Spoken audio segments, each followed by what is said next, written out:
For years, I endured my family's silence, a code of silence that protected their darkest secrets. Every Christmas was a perfect performance where no one dared to tell the truth. But this year, I decided to break that curse in front of all the guests, revealing what they had hidden for decades. What happened next changed our family forever. Subscribe to our channel so you don't miss true stories of revenge, justice, and personal rebirth. The sound of cutlery clattering against porcelain filled the dining room, as it always did every Christmas. I was sitting at the end of the table, the furthest possible seat from my father, watching the smiling faces of my relatives as they performed their usual annual charade. My name is Elena Marchetti. I am 27 years old, and this is the story of how I destroyed my family's Christmas. Or perhaps, how I saved it. The table was laid with the same obsessive, meticulous care as ever. A coarse white linen cloth, Grandma Federica's plates with gold rims, and the bohemian crystal glasses that my mother personally polished every year. Everything was perfect, everything immaculate, everything terribly fake. Elena, dear, why don't you pass the bread to your Uncle Vittorio? My mother's voice rang from the other side of the table, sweet as poisoned honey. I picked up the basket and passed it without saying a word. My uncle smiled at me with that expression of his that had always given me goosebumps, even when I was a child, even when he had started everything. Like and subscribe for more stories like this. Elena hasn't found a serious boyfriend yet this year, my older sister Beatrice announced, in that fake worried tone that I knew all too well. She was sitting next to her husband Marco, with her hand resting possessively on his arm. Mom and Dad are already worrying, aren't they? My father barely looked up from his roast. Elena always does what she wants. She doesn't listen to anyone. The silence that followed was thick, heavy. The same silence I had learned to recognize since I was 8 years old. The silence that said, let's not talk about it. The silence that protected secrets. I looked at my mother, always impeccable in her cream-colored dress, her hair pulled back in a perfect bun, the smile she had practiced in front of the mirror for 40 years. She looked away, as she always did. Everyone was there that evening. My parents, Stefano and Paola Marchetti. My sister Beatrice and her husband Marco. My Aunt Carla with her son Davide. My 30-year-old cousin who worked in the family business, and of course, my Uncle Vittorio, my father's brother, the man everyone admired for his success in the real estate business in Milan. The Pandoro is delicious this year, Paola, said Aunt Carla with exaggerated enthusiasm. Did you get it from the Rossetti pastry shop? Of course, my mother replied, pleased. Only the best for our family. Only the best. Those words rang in my head like discordant bells. It had to be the very best, excluding the truth, excluding honesty, and excluding the crucial protection of a girl in desperate need of assistance. I took a sip of Prosecco, feeling the bubbles burn my throat. Hidden away in my bag, under the table, was my phone. And on that phone, I had all the emails I'd received over the last 3 months. Email after email, arrived from women I'd never met, yet we all shared something truly awful. They had all had to do with Uncle Vittorio. So, Elena, my father's voice brought me back to the present. When do you think you will stop working at that women's shelter and find a real job? I used to work as a psychologist at a women's shelter in Turin. It was the most important job I had ever had. But for my family, it was an embarrassing hobby. It's a real job, Dad, I replied calmly. I help women who have suffered trauma. Trauma, he repeated with contempt. Today, everyone has trauma.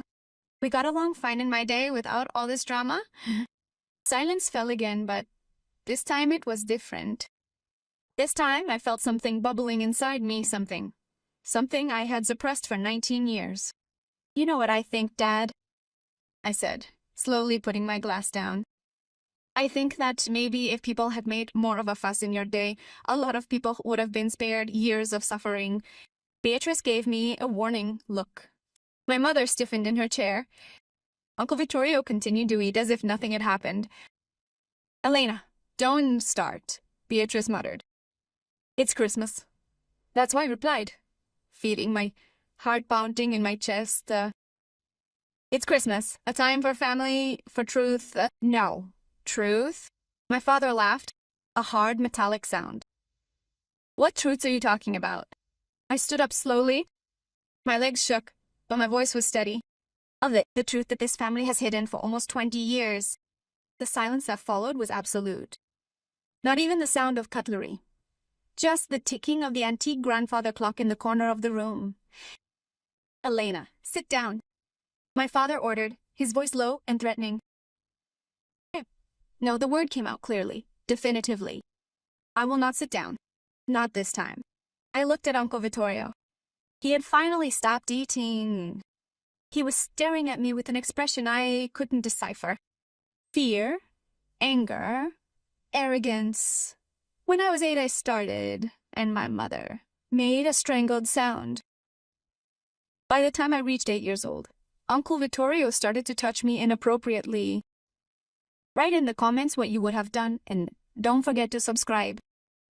Chaos erupted like a bomb. Beatrice jumped up, knocking over her glass. Aunt Carla put a hand to her mouth.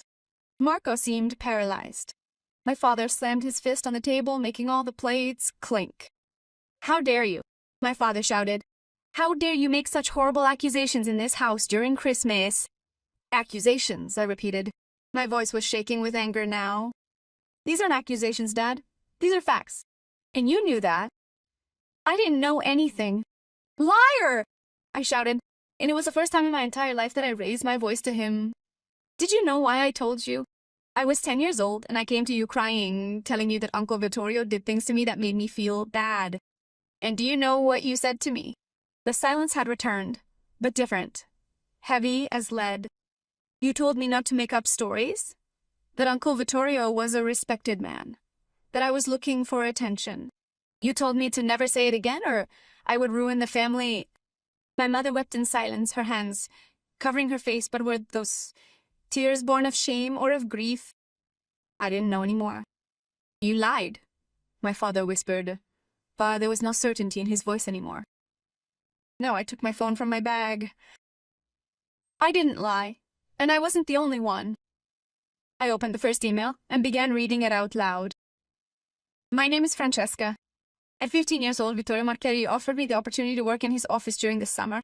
The second day, he locked me in the conference room and... You want me to continue, Dad? No one answered. Uncle Vittorio had turned a deathly white. There are 7 more, I continued. My voice was breaking. 7 women who contacted me after I published an anonymous article online about my case. 7 women who had the courage to tell me the truth. We, as a family, could have offered protection to 7 women had anyone spoken up the first time I voiced my concerns. Elena, please. My mother's voice was barely a whisper. Not like that. Not in front of everyone. When did I turn to her then, Mom? When would it have been the right time? When I was 8 and came to you? When I was 12 and stopped eating? When I was 16 and tried to slit my wrists? Beatrice let out a sob. She didn't know. Only my parents were aware, as they had taken me to the hospital, assuring everyone that it was a minor mishap that had occurred in the kitchen. You protected him? I said, looking at both my parents. Why did you choose to protect him in preference to me? Your little girl was my brother. My father stated, his voice weak and trembling. He had a family, a career. And I cried out, what was I? Collateral damage? Uncle Vittorio finally spoke, his voice shaking. Elena, I'm not what you think. You were a confused little girl. I was alone. Don't you dare, I interrupted, pointing a shaking finger at him. Don't you dare say I misunderstood. I know exactly what you did, and now everyone knows it. I turned to the others. What about you? How many of you suspected something but chose not to see? How many of you noticed that I stopped coming to family dinners when I was 13, that I didn't want to be alone with anyone anymore, that I was always afraid? Aunt Carla was crying. David looked at his uncle with an expression of disgust and shock. Marco had put a protective arm around Beatrice. This family, I said slowly, is built on a silence that protects the guilty and suffocates the victims. And today on Christmas, the day we celebrate love and family, I am breaking that silence forever. I picked up my bag and headed for the door. Before leaving, I turned one last time. I have already filed a formal complaint. The police have received all the testimonies. The other women's lawyers are preparing a class action lawsuit. So this is not just a family confrontation, it is the beginning of real justice. Elena, wait. Beatrice stood up, pushing her way through the chairs. She met me at the door, her face streaked with tears. I didn't know. I swear I didn't know. I know, I replied more softly, but now you know, and now you have to choose which side you are on. She nodded slowly, then did something I didn't expect. She hugged me tightly, whispering, I choose you. I choose the truth. Behind us, she heard my father yelling at Uncle Vittorio. She heard Aunt Carla crying desperately. She heard my mother repeating over and over, forgive us, like a broken prayer. But I went out on that cold Christmas night, breathing fresh air for the first time in 19 years. 3 months later, Uncle Vittorio was arrested. The charges were multiple. Child abuse, sexual harassment, abuse of a dominant position. The trial was long and arduous, but we all testified. All 8 of us. My sister Beatrice quit her job at the family firm and opened her own architecture firm. She was my strongest ally, always there, to support me, accompanying me to every hearing, and holding my hand when the memory became too painful. I didn't speak to my parents for 6 months. Then, one evening, there was a knock on the door of my apartment in Turin. My mother was carrying a box of old photos. My father's eyes were red from crying. You were right, my father said, his voice cracking. We utterly failed you in the worst possible way, and there is no way we can ever atone for the pain and suffering we have caused you. No, I agreed. You can't. But, my mother continued, we'd like to try if you'll give us a chance. Not to be forgiven, but to make amends. It took time. Family therapy, difficult conversations, tears and screams. But slowly, very slowly, something new began to emerge. Not the perfect family they had always pretended to be, but something more real, more honest. While Uncle Vittorio received a 12-year sentence, far too lenient for his actions, it did nevertheless serve to demonstrate that justice can still be found in the world. Today, I still work at the Anti-Violence Center. In fact, I ran it. My book, based on my own experience, offers support to other survivors, helping them find the strength to speak. And every year at Christmas, I have dinner with Beatrice, Marco, and my parents. It's not perfect. It never will be. But it's true.